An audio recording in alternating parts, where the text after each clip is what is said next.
Hello friends, welcome to lecture on administrative law.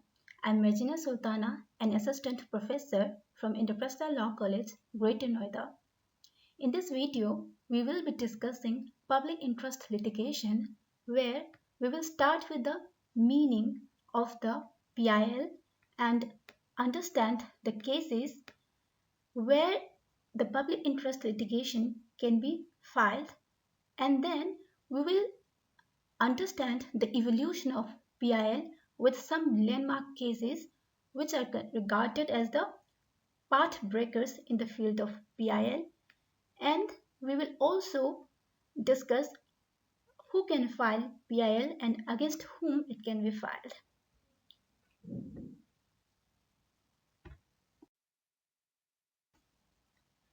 First of all, let's start our discussion with the meaning of PIL, that is public interest litigation. So what is public interest litigation? Public interest litigation is not defined in any statute or in any act. It is not defined anywhere. So it can be defined as it means a litigation filed in the court of law for the protection of public interest such as pollution, terrorism, road safety, constructional hazards, etc.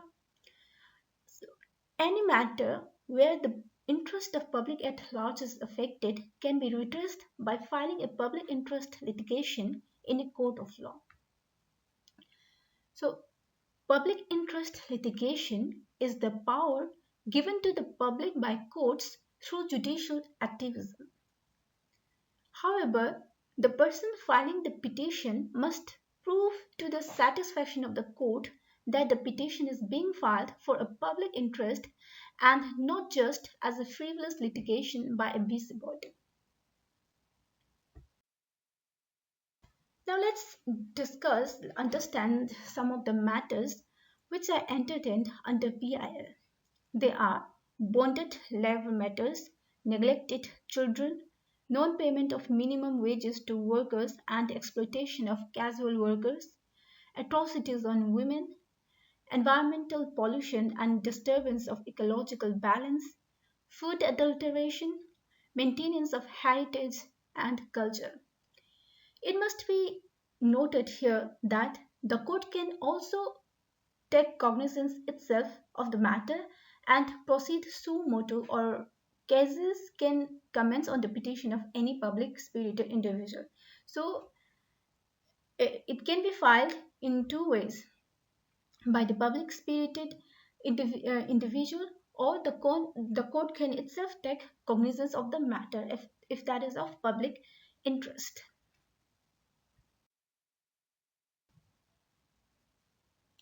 In this slide, we will understand the evolution of PIL in India and some landmark judgments which are regarded as trend settlers in the field of PIL.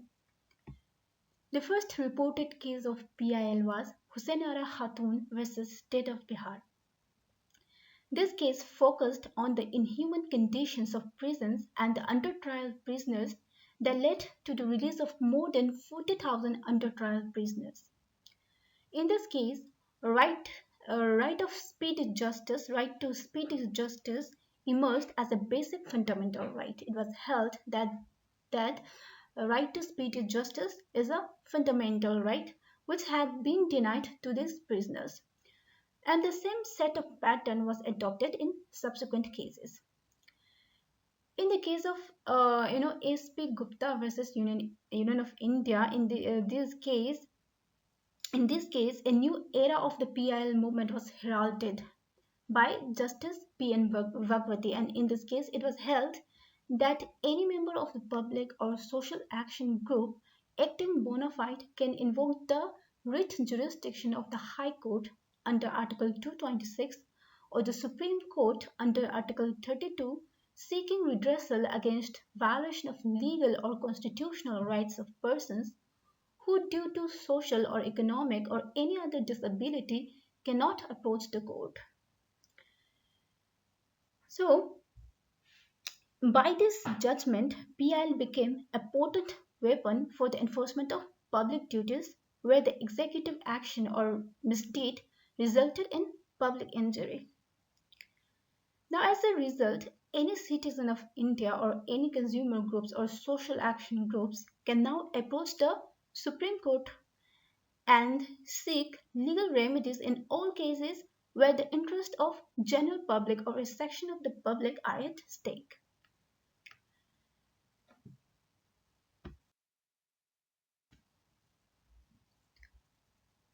One of the important cases of PIL was MC Mehta versus Union of India. In this case, PIL was filed against Ganga water pollution so as to prevent any further pollution of Ganga water. The Supreme Court held that the petitioner, although not a riparian owner, is entitled to move the court for the enforcement of statutory provisions as he is the person interested in protecting the lives of the people who make use of Ganga water. Another landmark judgment was made in Vishakha versus State of Rajasthan. In this case, sexual harassment was held to be a violative of fundamental constitutional rights under Article 14, Article 15, and Article 21.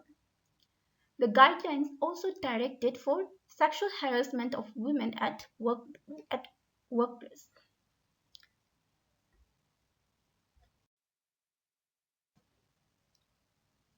In this light, let's understand who can file a PIL and against whom it can be filed.